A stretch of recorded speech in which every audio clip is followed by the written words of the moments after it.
3 araw pa lang pagkapanganak sa 8 taong gulang na ngayong si John Paul. Pinutol na ng mga doktor ang kaniyang kaliwang binti dahil sa kondisyong amniotic band syndrome o congenital disorder na dulot ng naipit na bahagi ng katawan habang nasa sinapupunan pa ng ina.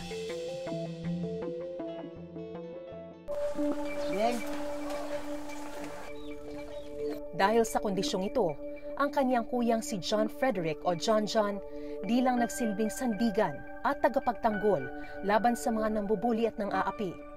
Siya rin ang naging pansamantala niyang paa, ang nagbigay sa kanya ng karugtong na pag-asa.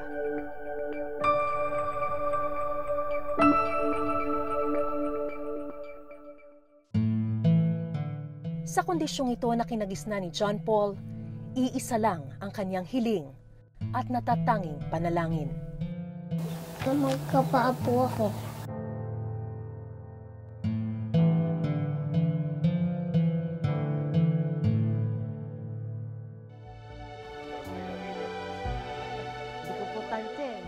Noong isang taon, ipinalabas sa dokumentaryo ni Jay Taruk sa Eyewitness ang kwento ni John Paul.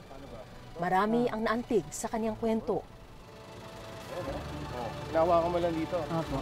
Para hindi siya magutla pa. Pero isang may mabuting kalooban na hindi na nagpakilala ang siyang tumupad sa kanyang pinakapapangarap.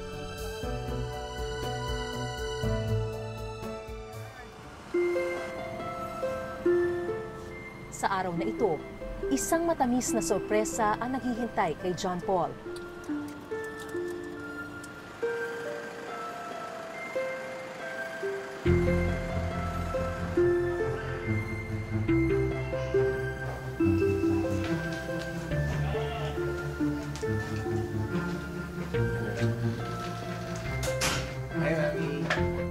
Ang kinatawan ng donor na ayaw magpakilala, naghihintay na sa ospital para salubungin siya. Si John Paul bilang bata, may nakita po namin na medyo mahiyain siya, naging biktima siya ng bullying. And this can change a lot sa isang bata kasi po madadala niya yun hanggang pagtanda niya. And yung tulong na mayaabot namin, yun nga, makakapagbabago siya ng buhay. Kasi mag-iiba yung pananaw niya pag natuto na siya makapaglakad with his prosthesis. Kung tutulungan namin siya ngayon bilang bata, meron pang pag-asa, meron pang oras para mabago yung buhay niya. Meron siyang chance na makapaglaro, tumakbo, maging normal na bata. Iko-cover na rin po namin yung kailangan sa prosthesis hanggang sa pagtanda niya po. Kaya, napakaraming salamat sa tulong niyo. Kaya napakasalamat po. At dahil sa inyo, makakaroon ng paang anak ko at si Jan Jan. Yung tinatanaw ko po ng utang na loob, salamat. Walang anuman po.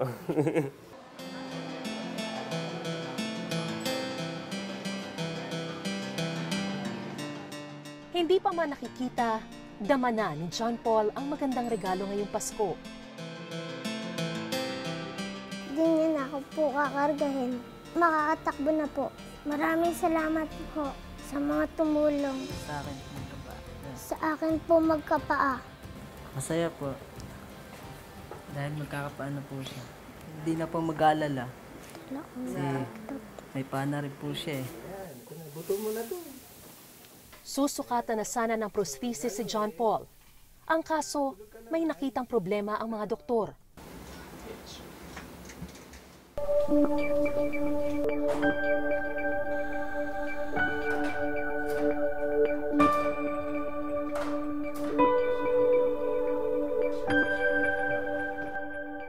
Matapos ma-x-ray, dito na kumpirma na umuusli na ang mga buto sa kaliwang hita ni John Paul, kaya't kinakailangan ng operasyon.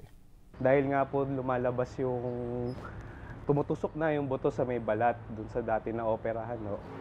Ang gagawin natin ngayon, iiklian natin ulit yung buto, tapos tatakpan natin ng kumbaga synthetic na cup para hindi na siya humaba ulit. Pagka magaling na siya, yun po yung magiging kabitan ng parang bago niyang prosthesis.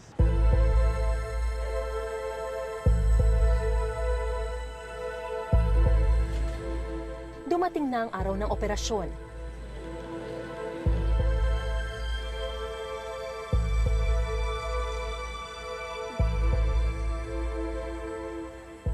Si John Paul, kalmado habang itinutulak papunta sa operating room. Nakasedate na kasi siya para di raw matakot sa operasyon. Dahil metikuloso ang magiging operasyon, hanggang 3 oras daw maaaring abutin nito.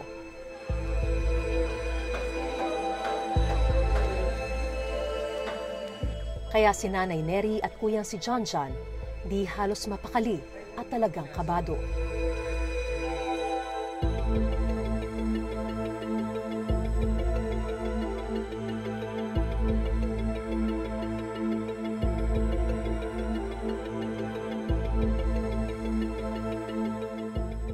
Naawa ako, operahan po siya. Hindi ko po alam kasi siya lang po nandoon. Siyempre, isang magulang siyempre kinakabahan na ako.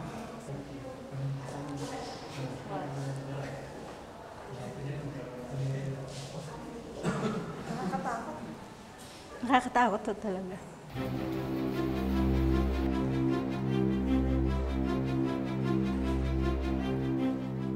Makalipas ang ilang oras, matagumpay na natapos ang operasyon at ligtas na rin si John Paul.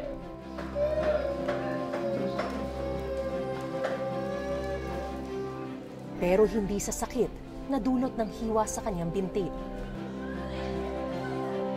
Meron pong guhit doon. Ipinaliwanag ng doktor kay Nanay Neri ang pinagdaan ng operasyon. Tapos pagkatahi niyan, nilagyan po natin ng semento para hindi po muna magagalaw. Opo. So ang computation natin, more or less may mga 20 centimeters na growth pa siya. So it's either i-adjust yung prosthesis niya, either yearly or eventually paglaki niya, tapos wala na magkasyang prosthesis, baka kailangang bawasan ulit. Lumipas pa ang ilang buwan bago nasukatan ng prosthesis si John Paul dahil pinahilom pa ang kanyang sugat.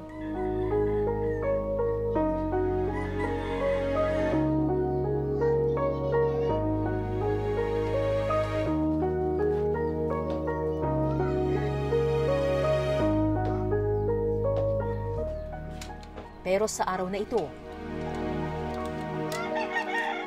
masusubukan na niya sa wakas ang magkaroon ng isa pang paa.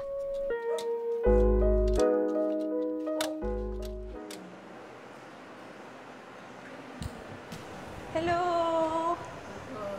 Hi po. Ako po si Maris. Mary ano? Hi, John Paul. Ako si Ate Maris. Kumusta ka na?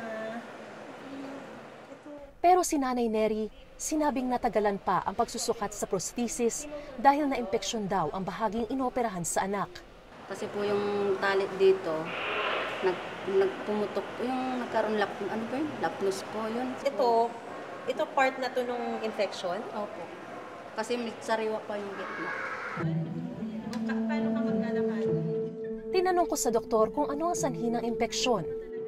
Medyo nahirapan yata silang linisan sa bahay. Kasi alam ko parang natatakot yata ang linisin. And then of course, isa pa doon, ang inisip naming isang reason din, syempre nutrition. So, si John Paul ay nagugulay ba? Hindi. Okay, so wag na natin ipasuspense. Oo, alam ko excited na to. At wag nang patagalin pa. Excited ka na? Excited ka na? John Paul, ito na yung artificial na paa. Tingnan mo, may sapatos na parehong-pareho.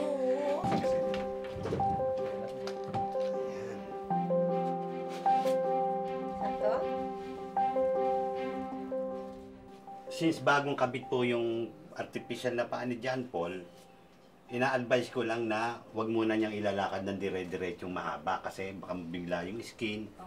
Magkakaroon po siya ng paltos. Ang gagawin po natin, lalakad siya ng mga 10 minutes, pahinga ng 10 minutes, lakad ulit. Parang Mababata. Para po siyang ginaganon mamaris eh. Pero normal yun. ganun po. Opo, masasanay din yun, mawawala. Komportable ba? Medyo nahirapan ka? Naninibago ka? Anong pakiramdam? May masakit. Saan may sakit? Dito. Normal po yun kasi parang hinahatak yung ano niya. Kasi po, Hindi pwedeng maluwag, magpipiston. Pag nagpiston siya, magsusugat. So, Mawawala po yun. Sa ipinakikita raw ni John Paul, malaki ang tsansang tunay niyang maranasan ng pagiging normal. Straight na straight, tapos baluktot mo. Baluktot na baluktot. So, ibig sabihin, flexible, yung hindi siya nanigas. Mataas yung tsansang with prosthesis, makatakbo, makatalon, makapaglaro, at makipaghabulan sa mga kaibigan. Ilalakpas mo to, John Paul, kasi ang tao pag naglakad, diba, naglalakpasin siyang ganon. Ayan, o, sige. Ayan. Agad sinubukan ni John Paul ang bagong paa.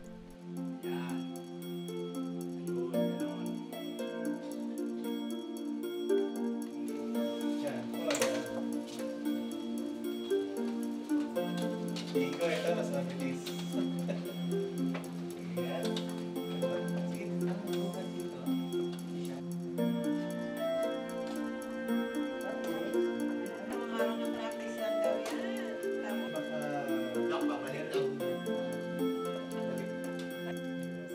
Matapos ang ilang hakbang, tila napagod agad si John Paul. Okay.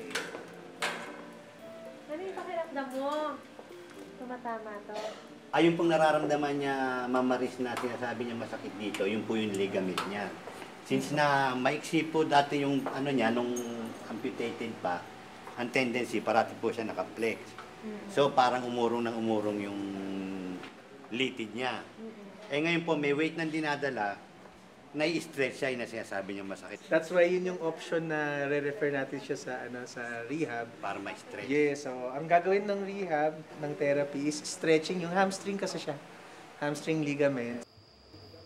Makalipas ang ilang araw, dinalaw at kinumusta kong muli si John Paul sa kanilang bahay. Good evening po. Kasama niya noon si Nanay Neri at Kuyang si John John. Hi, John po.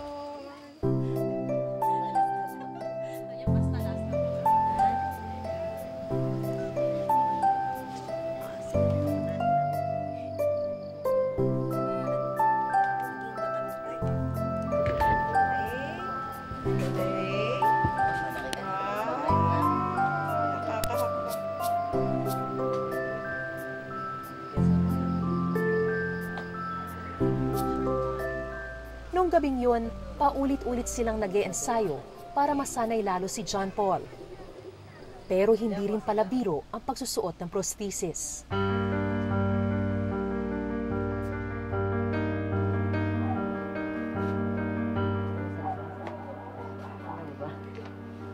Bakit? Pero sa masusunod na araw, kaya mo na ha.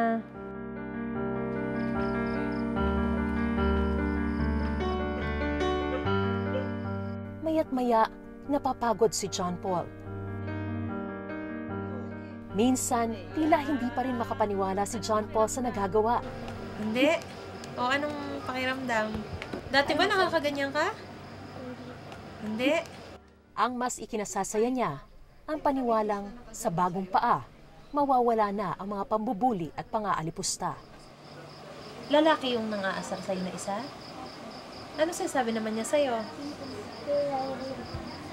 Tapos papakita mo na lang, kaya mo na maglakad. No? Anong pakiramdam mo na meron ka ng ganyan? Masaya po kasi meron akong paa. Kinabukasan, balik eskwela na muli ang mga bata at sa kauna-unahang pagkakataon, maglalakad na si John Paul gamit ang kanyang dalawang mga paa.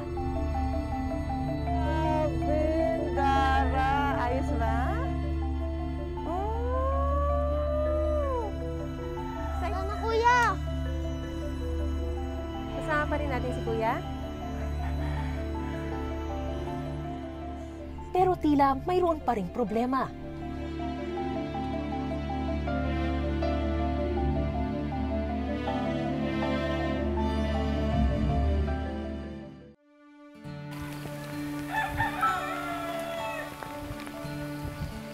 Maagang bumangon sa araw na ito si John Paul.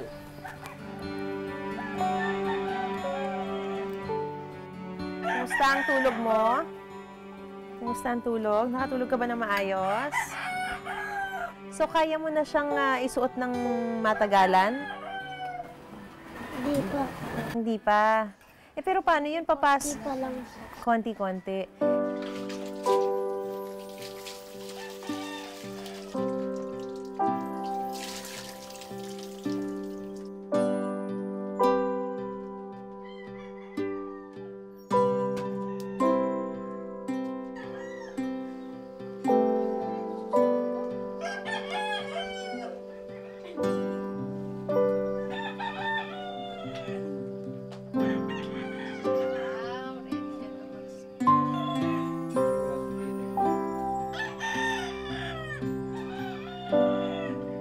Kailangan partner. Buti na lang. Susuot mo na. Ready ka na?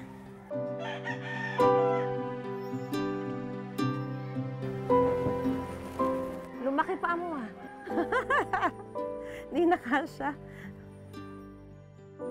Laking tuwa ng lahat nang makita si John Paul na magara at parang walang kapansanan. Tuwan-tuwa ho ako kasi malaking bagay ho sa kanya na nagkaroon siya ng artificial na legs kasi para hindi na siya tuksohin. Pakiramdam ko, gaganahan na siya pagpasok. Kinakabahan din ho ako, baka biglang tanggalin niya na makita ng kaklasmate na doon na naman magsisimula ang pambubuli. Ito ang unang araw na susubukan na ilakad ni John Paul ang kanyang prosthesis. Kaya nakaalalay pa rin si Kuya. Tara na, Kuya! Umuulan sa araw na ito, kaya si John Paul nagpabuhat muli sa Kuya para raw hindi maputikan. Bigat mo. Diyan ka na lang. Hindi rin patag ang lalakaran palabas ng kalsada, kaya si John Paul nag-aalangan. Mahirap pa ba maglakad dito, John Paul? Opo. Hindi patag? Opo. Masyado?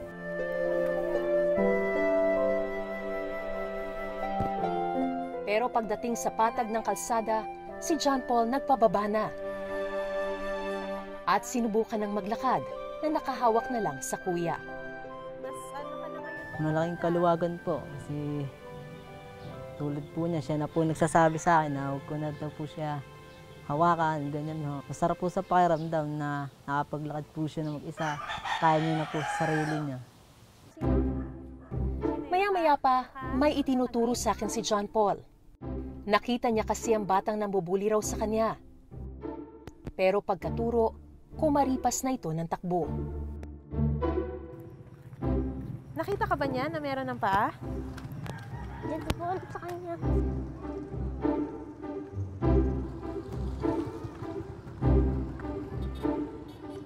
O, John Paul. Eto na to. Ready ka na pumasok? Kumusta yung pakiramdam mo na naglakad ka? Maraming hakbang na yon. Ha? Masakit na po dito. Masakit. Ha? So, tiis-tiis muna. Okay? Pagkapasok sa eskwela, si John Paul bumitiw na rin sa pagkakahawak sa Kuya. At sinubukan ng maglakad ng mag-isa.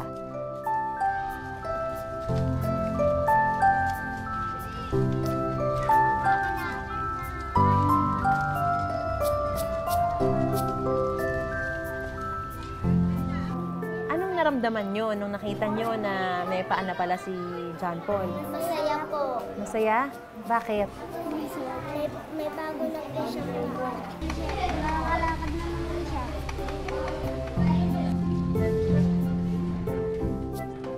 Masayang-masaya para kay John Paul ang kaibigang si Barbie na naging saksi raw sa pambubuli sa kaibigan. Hindi po ay putol yung paa.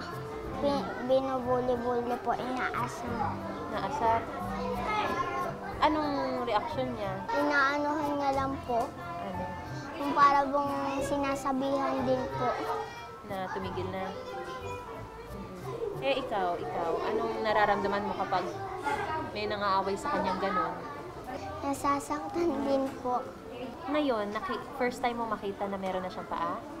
Anong naramdaman mo na... Masaya na po. Bakit? Kasi po may paa na po siya.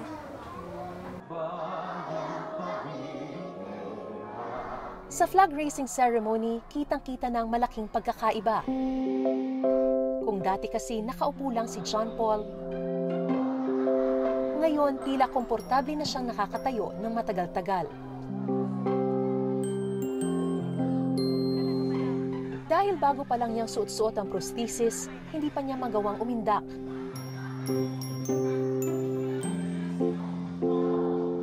Pero nakatayo na siya ng tuwid at hindi kakikitaan ng pangangawit.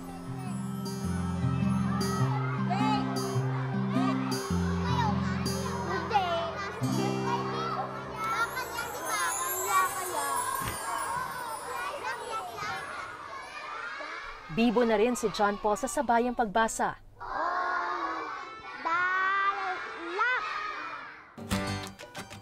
At tumatayo na rin pagsasagot sa pisara.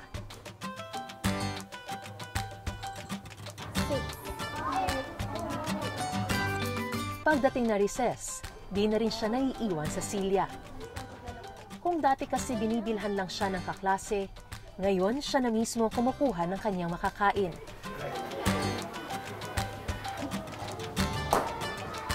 Yan lang ang kakainin mo recess?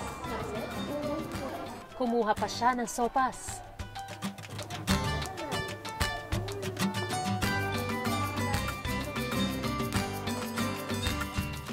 Pagkatapos ng recess, kasali na rin siya sa harapan sa larong hinanda ni teacher para maensayo sila sa matematika. Group yourselves into 2. Ay, naku, mga turuan, Gabriel. Ilang pangkat? 1, 2, 4. Anong pong una, siya, mahiyain siya. Hindi siya tumatayo sa upuan niya. Ayun, nagulat ako sa kanya, siya na yung bumibilip noong recess. Natutuwa nga ako sa kanya pagka yung siya, nakikiano siya sa mga kaklase niya, nakikihalubilo na siya. Pero yung mababawasan na nga yung pagkamahiyain niya, magiging mas aktibo siya. Nakikita ko naman sa kanya, hindi yung kapansanan niya. Talaga nagsisikap siyang matuto sa sarili niya. Maging ang dating guro ni John Paul sa grade 1, namangha sa laki ng pagbabago sa bata. Gaano kalaking tulong po sa tingin niyo itong paan na to para sa kanya? Talagang magiging confident na siya. Medyo lang siguro masakit-sakit pa sa una, pero pag nalaon, na siya. Makakabilis na. Pagdating ng alas 11 ng tanghali, umuwi muna uli si John Paul para sa bahay naman ng halian. Nakaabang na uli ang kanyang kuya sa labas ng silid-aralan. Sa simula nilakad na ni John Paul ang bagong paa ng walang saklay.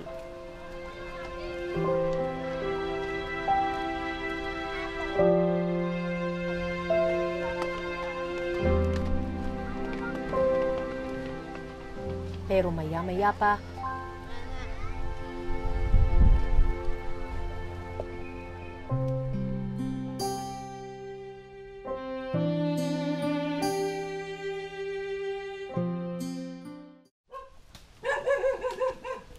payak man ang pamilya at tahanan, ito ang nagbibigay kay John Paul ng kaligayahan, lalo na sa minsang mapang-aping mundong kanyang ginagalawan. Pero hindi siya tumitigil sa kondisyong kinasasadlakan. Galing! Hindi nila ako kayang isarin. Masaya po kasi ako na lang po maglalakad. Hindi na po ako magtutungkod. Anong pakiramdam na mahaba yung nilakad mo? Masakit nga po. Masakit. Pero paano mo na kaya? Tiniis po. Ano gusto mong patunayan? Bakit tiniis mo? Bakit mo kinayang... Para makita nila na may paana ako, na hindi nasasaktan.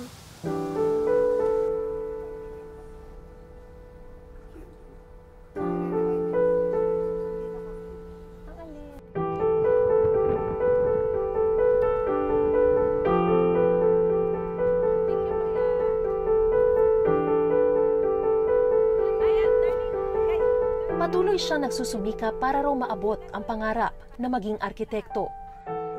Pagbalik sa eskwela, iginuhit niya ang pangarap na tahanan para sa kanyang ina.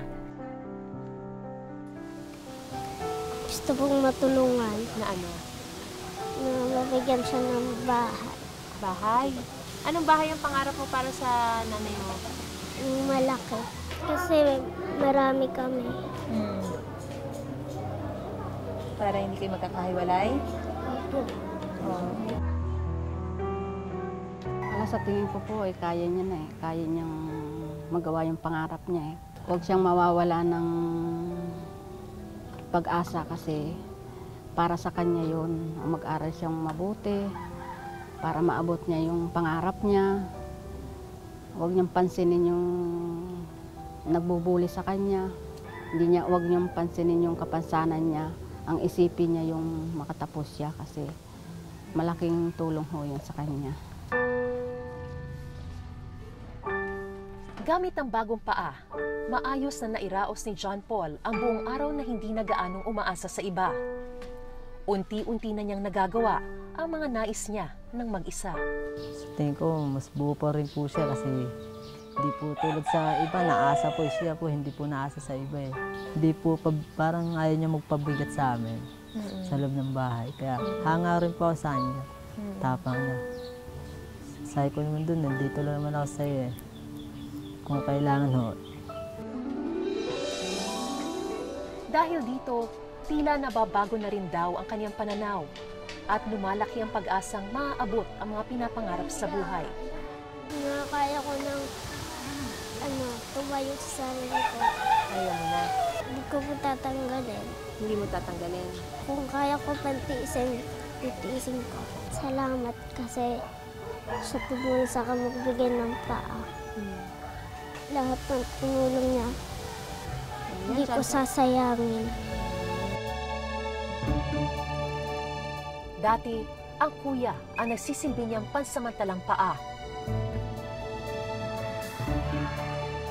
Dumating man daw ang panahong wala na sa tabi ang kuya, makakaya pa rin daw niya. Ngayong may bago na siyang paang nagbibigay sa kanya ng bago at karugtong na pag-asa.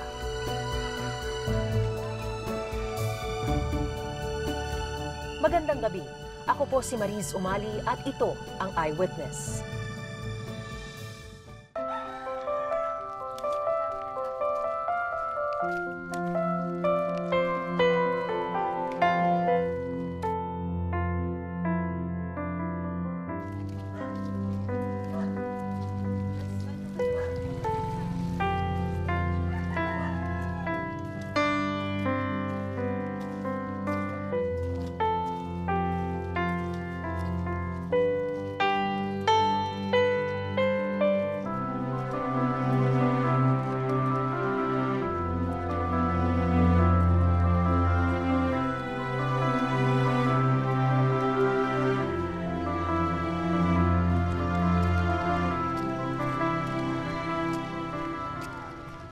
Maraming salamat sa pagtutok sa Eyewitness mga kapuso. Anong masasabi niyo sa dokumentaryong ito? I-comment na yan at mag-subscribe sa GMA Public Affairs YouTube channel.